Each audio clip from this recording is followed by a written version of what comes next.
I honestly felt like I found my gift, the ability to move people emotionally, the ability to get people to follow you, do what you ask, join your team and be part of your team and be motivated by you. To me, that was much more satisfying than physically turning the wrenches.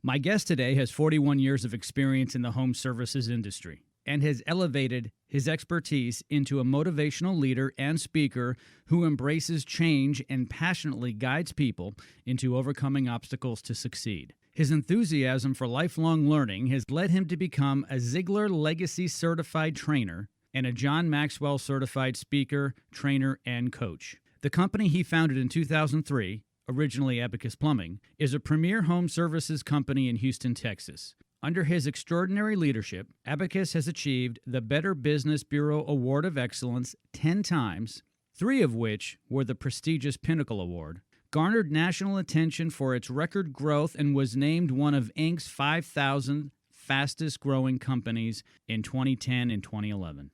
I'd like to welcome my guest today and friend, Alan O'Neill, CEO and founder of Abacus Plumbing, Air Conditioning, and Electrical. Alan O'Neill, how are you? Fantastic, Jim. How are you doing? I'm doing great. Thank you so much for taking time out of your busy schedule to hop on the line with me today. I have to say, I've known you for a long time, and I remember when you were a junior in this business. However, you have really graduated, and I have to commend you and congratulate you on a fantastic job from really starting out as a plumber, turning wrenches, to running and building and scaling first-class home service companies. Congratulations. Well, thank you, Jim. I appreciate that. It's been an absolutely fun ride. 19 years this year since we started. But I wouldn't swap what I do for the world. It's been a fantastic journey. I know that you have an East Texas accent. Why don't you tell my listeners a little bit about your start? You started in Dublin, Ireland as a child. Why don't you start there and give us a little bit of an idea of what it was like then and how you got here to America? Yeah, so you're absolutely right, Jim. I'm an East Texan, 6,000 miles east of Texas in Dublin. I grew up and started. I was the son of a labourer. My dad had no particular skill. He worked for the Irish Glass Bottle Company, and he worked for that company for 49 years, went in there when he was 15 and came out when he was 64. So that'll give you an idea where I may have got some work ethic. My dad never complained, went to work every day, just was a happy man. When I graduated the equivalent of high school over there, my dad's ambition for me was to get a trade. He would always say, get a trade and you'll never be idle. I registered with the National Apprentice Agency at the time in Dublin. First job that came up, the first interview they sent me for was as an apprentice plumber. Got the job, started working as a plumber, ended up staying with that company for 7 years. Then went on to work a couple of companies. The two most notable, I worked for a few years in Trinity College Dublin, which is a famous old university in the centre of Dublin, as a maintenance plumber. And then I worked for Aer Lingus, the national airline, for a few years. That was probably my favorite job. But while I was in Aer Lingus, I saw an ad in the newspaper one day for a worldwide lottery for American green cards. I entered. Without even talking to my wife, I entered the lottery, because I really didn't think I was going to get pulled out of it. 15 months later, my wife called me and said, hey, there's a letter here from the National Visa Center in the U.S. And when we looked into it, it was we'd been accepted. We'd been pulled out of the lottery and been accepted. Crazy story, but that's how we got here. It is a crazy story. I mean, I bet you had no idea. You hadn't even imagined moving to America, raising your children in America, starting a business in America. I can't imagine you would have even thought of that as a young working man?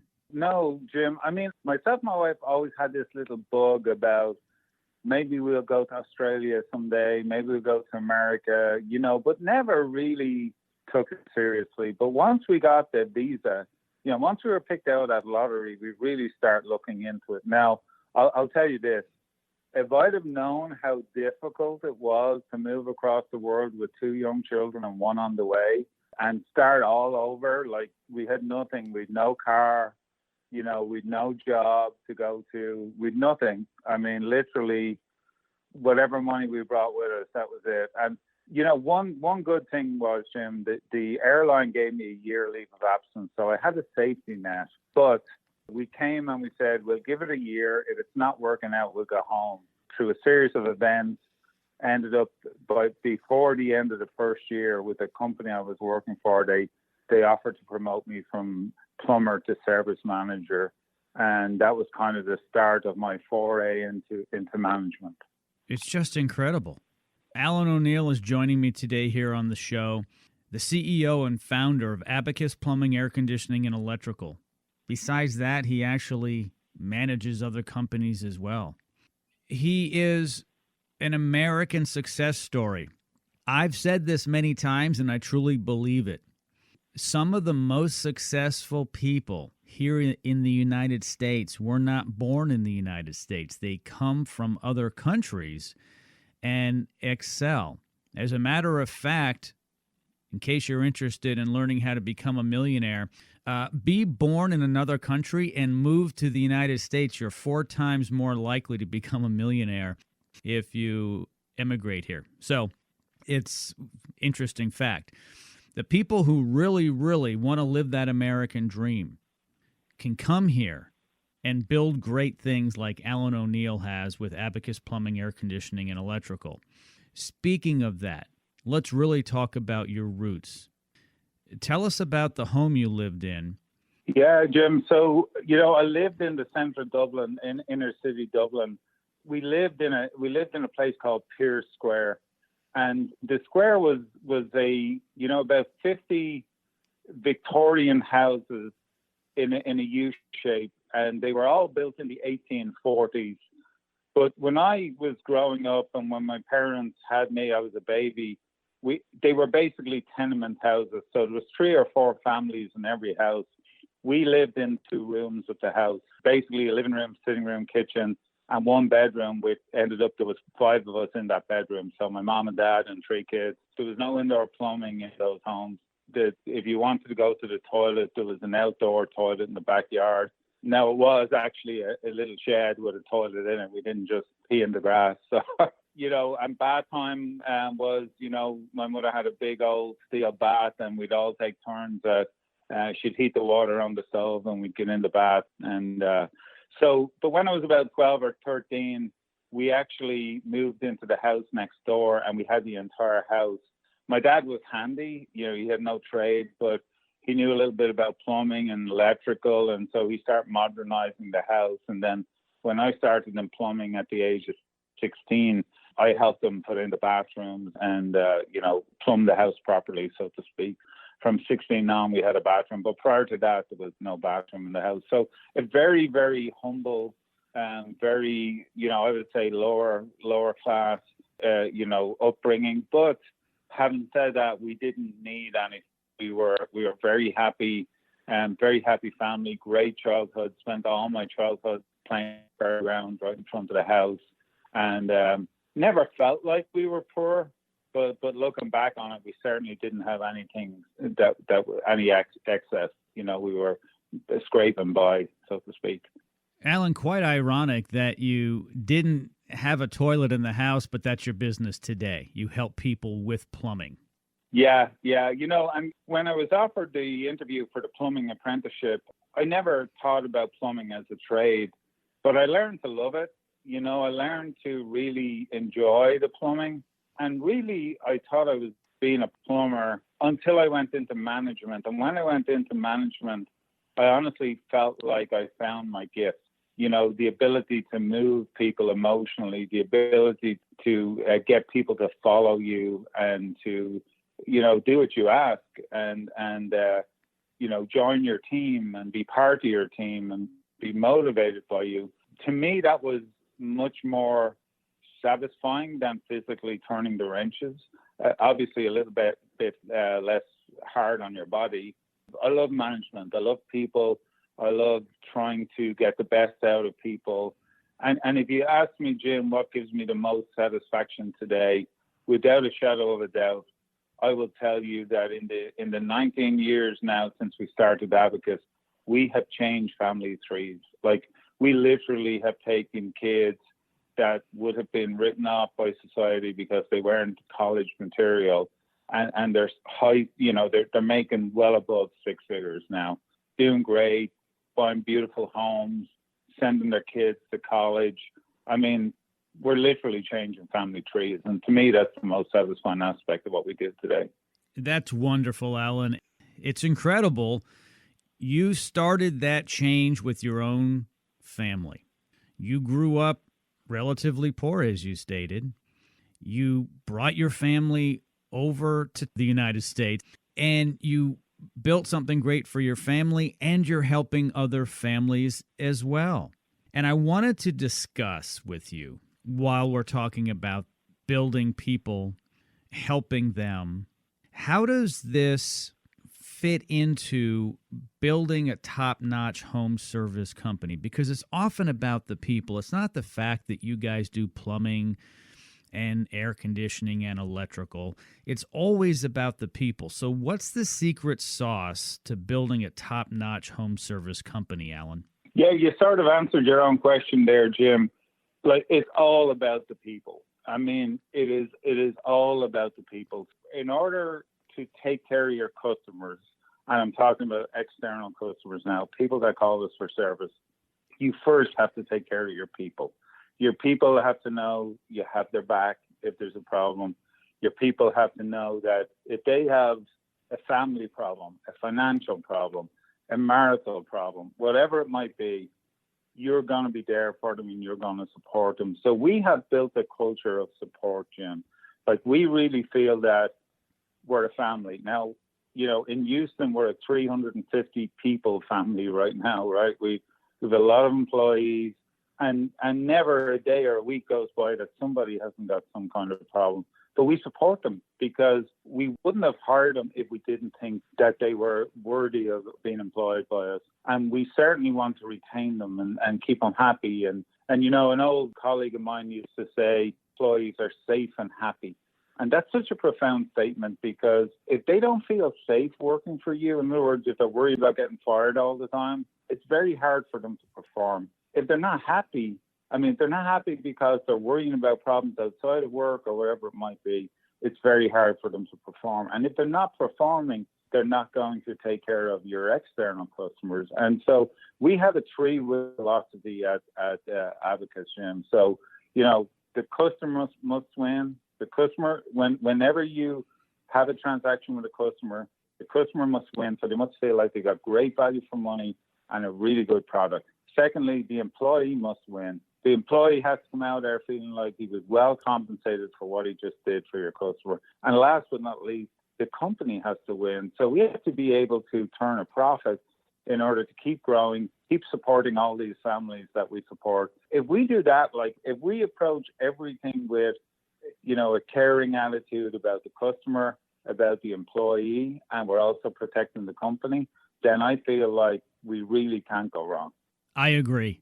I have discussions all the time with home service providers. Of course, I'm in the business of helping home service providers with their businesses, grow their businesses, gain exposure. Many just don't understand the core principles. They try to take shortcuts. They say, well, I can't charge that much because my competition will kill me. They charge less. And what will the customer think? Well, Alan, you know this. If you don't charge enough, you can't take care of the customer, which is the external customer, and your internal customer, which are your employees, the team members. You've got the right recipe. You do a lot of mainstream advertising. You've got great updated trucks. They're fully stocked. You've got great customer service, great facilities. You'll be there tomorrow for the homeowner customer. You'll be there tomorrow for your internal customers, your employees.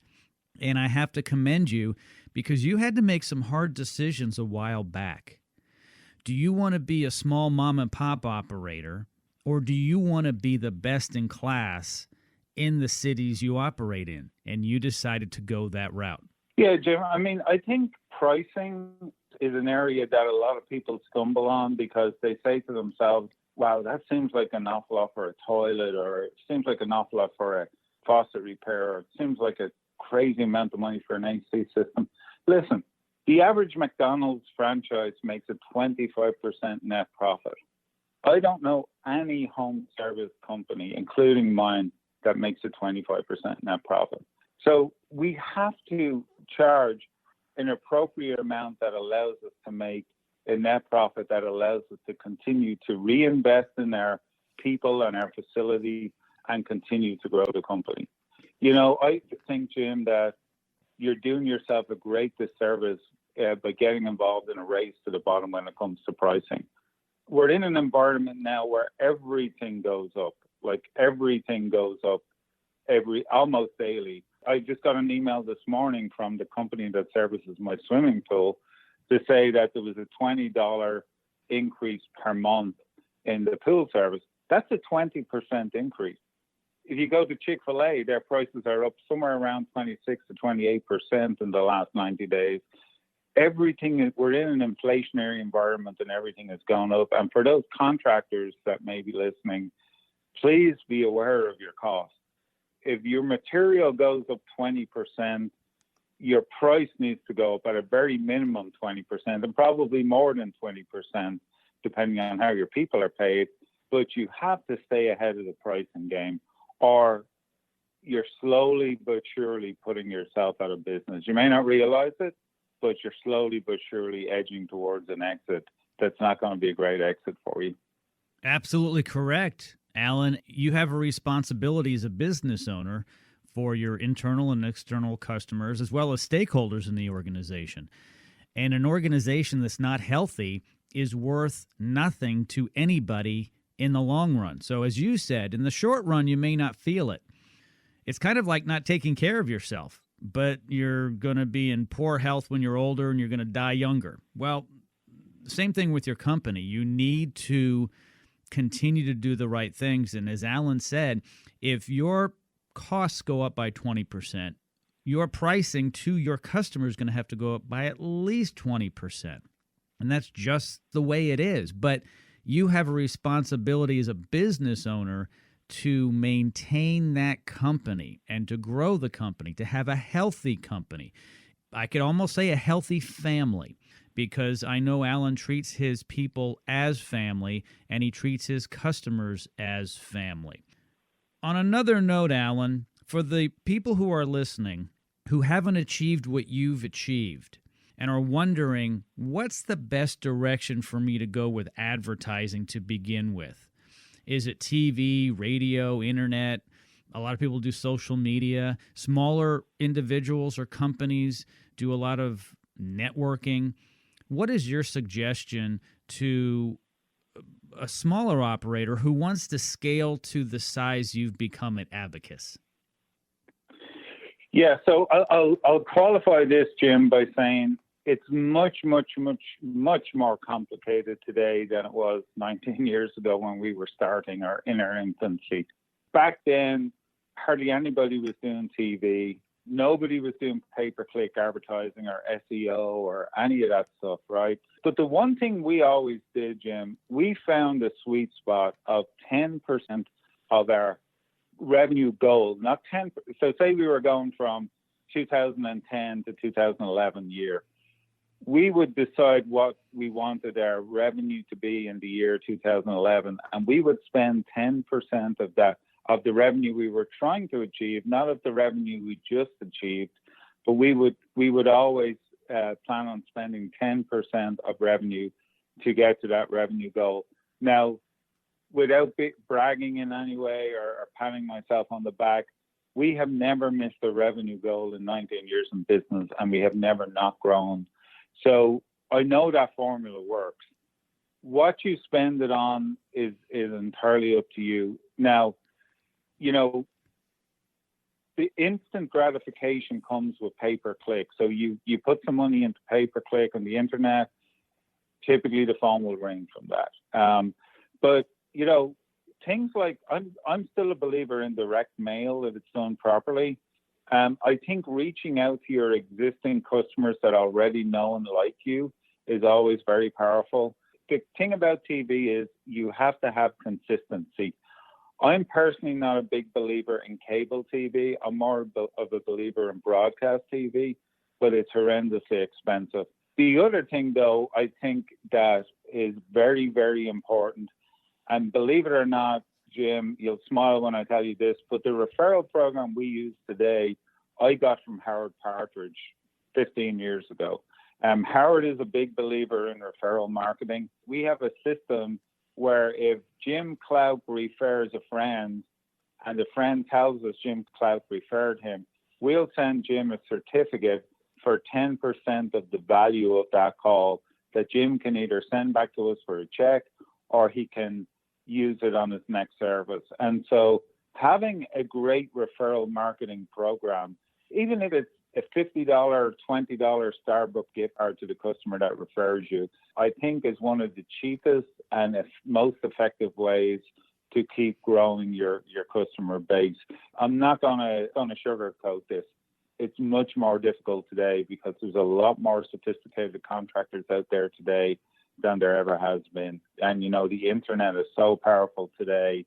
Having a great website is really important. Having it optimized is really important. Having good SEO is really important. I mean, it's all important. I agree. You go back 15, 20 years or more, all you had to do is throw money at it, Alan. You needed to be in the yellow pages. And I know your story. You're smart. I know how you came up with Abacus, and it's a great story. And it had to do with, hey, it's got A and B in it. That's very helpful because it's at the beginning of the plumbing category in the phone book. So the yellow pages, you had ABC, NBC, or CBS television. You had some radio, billboards, and newspapers, of course. And that was kind of it. And you just had to really funnel money into it, and the best man wins. Today, it's so much more fragmented, Alan. It's like, where do we go with it? But I know you still spend a lot of money on television. Here in Houston, I can be watching the news between 5 and 6 or 6:30, and I'm going to see Abacus on the television screen. Yeah. That is expensive, but it's audio and visual, and it's consistent.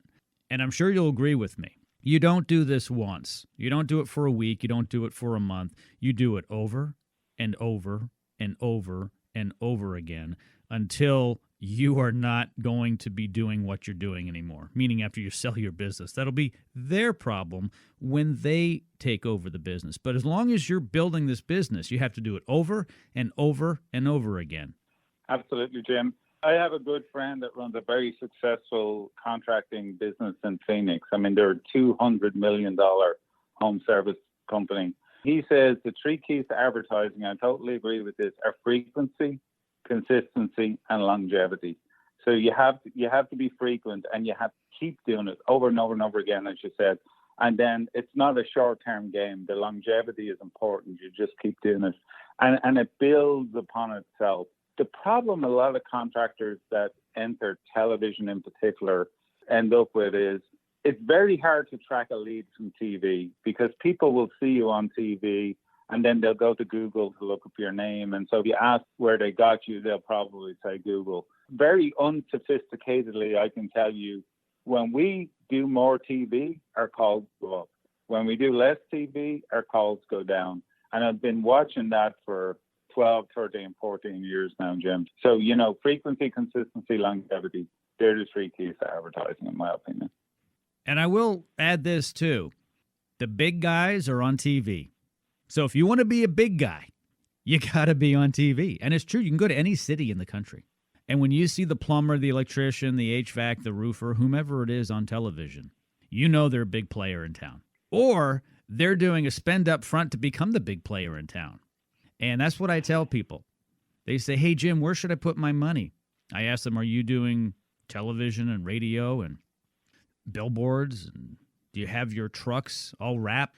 And they're like, well, no, we go to networking meetings. I said, well, that's a good start. How many techs do you have? Well, I'm the tech. Okay, well, so now I know where you are. And if you want to be big, you've got to do this, this, this, and this. But I'll tell you, if you see people on TV, they're doing something right. And those are the players in town. Well, yeah, I had a guy tell me one time, Jim, only the big guys can afford to be on TV. And I said, well, no, only the big guys are big because they're on TV. Like they invested in TV before they were big. And I'm not saying TV is the answer. It's the answer at a certain size. Whatever you do, be consistent with it. Keep doing it, until you prove it doesn't work. If it doesn't work, then of course you need to stop. But definitely, those three keys I think are important. Alan, how many team members do you have now? 350, Jim, in Houston. And we just started Austin a year ago, and we're up to 65 people up there now in Austin, Jim. That's fantastic. Where do you envision Abacus as a company in 5, 10, 15 years? Yeah, I will tell you, Jim, our trade and business, the home service business is changing so much with all the private equity money, with all the investment and all the mid-sized companies being bought out. It's very hard to predict where any company is going to be in 5, 10, 15 years. I see some of the bigger, nobody likes calling them consolidators, but equity companies. So I see some of those will merge, I think, in years to come. And, you're going to end up with some really, really, really large players. I think the small companies, will survive. I think it's the mid-sized companies that have a danger of being squeezed out. But where will Abacus be, Jim? I think the sky's the limit, Jim. We're in plumbing, air conditioning, electrical, and water treatment today. I don't see us expanding the kind of services we do. Like, I don't see us going into any more verticals. But I do think it'll be a 500-plus person company with $150 to $200 million of revenue in at least the two cities we're in, Houston and Austin, and possibly San Antonio someday. If you had have asked me that 5 years ago, I would not have said that we'd be 350 people strong. So it just continues to surprise me, Jim, to a certain degree, how big we can get and how big the opportunity is. The answer would be larger than today. Literally, who knows, Jim? Our plan is to continue to grow by at least 10% per year. We achieved that, and we continue to achieve that. The problem we have to solve, and it's a problem for everyone in our industry, is the people problem. Like, where are we going to get the people? And that worries me about our trade in general, Jim, is like, there's not a lot of young people coming into the business. So where are we going to get them from? Now, we're aggressive and we manage to stay at between 95 and 105% of needed staff, but it's a full-time battle, Jim, to continue to get those people. No, I totally agree. It is hard to find good help, and a lot of people, for some reason, feel they need to go to college and then figure out after that maybe they didn't need to. And I think that if we had more trade schools and so forth and encourage people to get into the trades, because some really are meant for that. I think there's some confusion right now in our country as to what to do after we graduate from high school. I agree with what you're saying about not necessarily going wider with what you offer. So you offer plumbing, air conditioning, electrical, water treatment. I try to give this advice all the time. When someone says, hey, I'm in this business and I also want to add this, they're not necessarily related business. Maybe it's a plumber who wants to get into the gutter business. The only thing in common is wastewater there. But other than that, they really don't have anything in common. I always suggest if you're really good at what you do and you've refined it, go deep, meaning go to more markets, advertise more in your market, so get a larger market share, but go deep because you're the expert in that area. And you begin to sometimes lose a little respect from your customers, and they also don't feel as confident if you get into other things that are not that related to what your core business is. And I've seen businesses that get away from their core, and then they have to divest what they got into. Yeah, I've seen many plumbers that have got into air conditioning, which is a related field, but because they got into air conditioning, they took their eye off the plumbing business. And what happened is the plumbing business got smaller. We were 9 years in plumbing before we took on air conditioning. And I would say we got really good at plumbing before we ventured off into air conditioning. When we felt like we had the air conditioning, smoothly, then we went into electrical. We always made sure we brought in the expertise and the right people to run the air conditioning and the electrical, because frankly, I'm a plumber.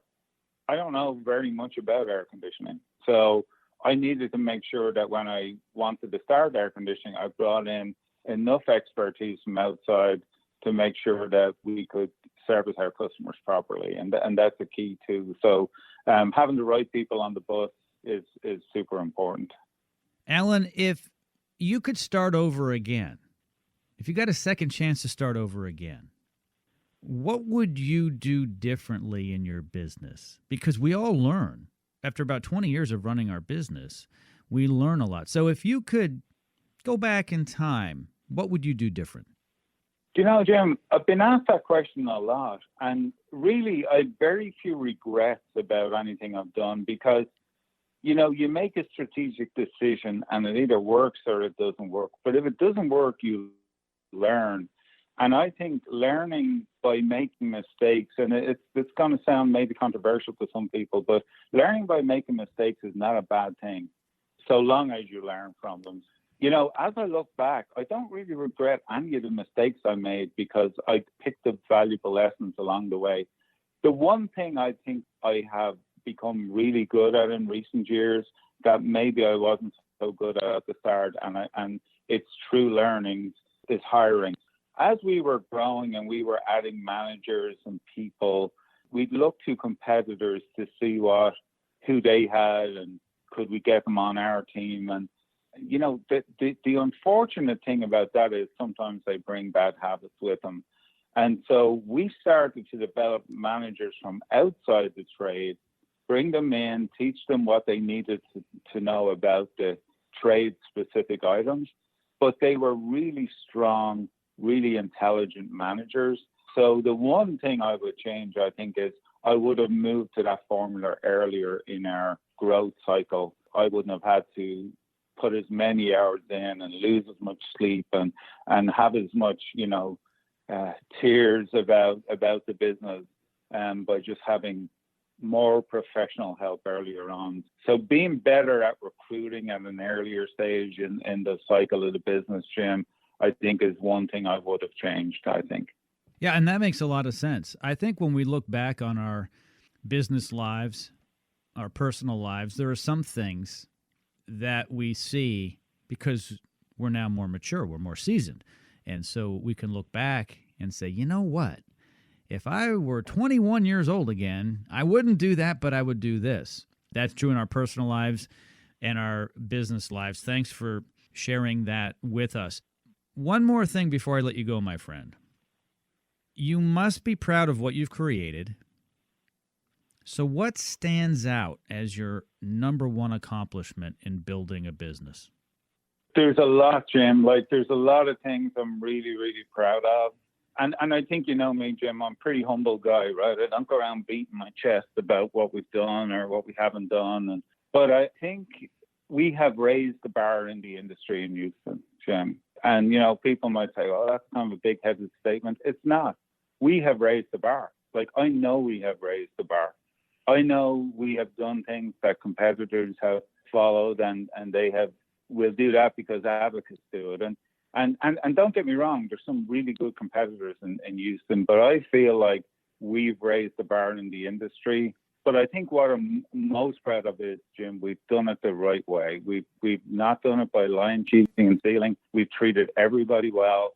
And, most of the people we've had to let go along the way because they weren't a fit for our company, I'm still friends with. So we've made, I'd like to say no enemies. Maybe I have enemies I'm not aware of, but we've made very few enemies along the way, and we've done things the right way. And I believe we've raised the bar in the industry.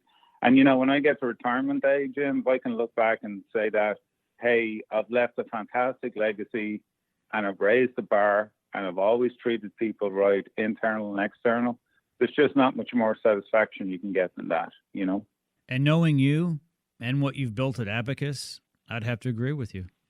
And thank you, Jim. Absolutely. I appreciate that. You've done a fantastic job. Abacus Plumbing, air conditioning, and electrical is thought of very highly by the community here in Houston, by its competitors here in Houston, and I'm sure by other onlookers around the world who study this industry. One of the premier home services companies out there. Alan O'Neill, thank you so much for taking some time out of your busy schedule to join me here on the show today. Thank you, Jim, my friend. I always enjoy and appreciate talking to you. Thank you. Thank you.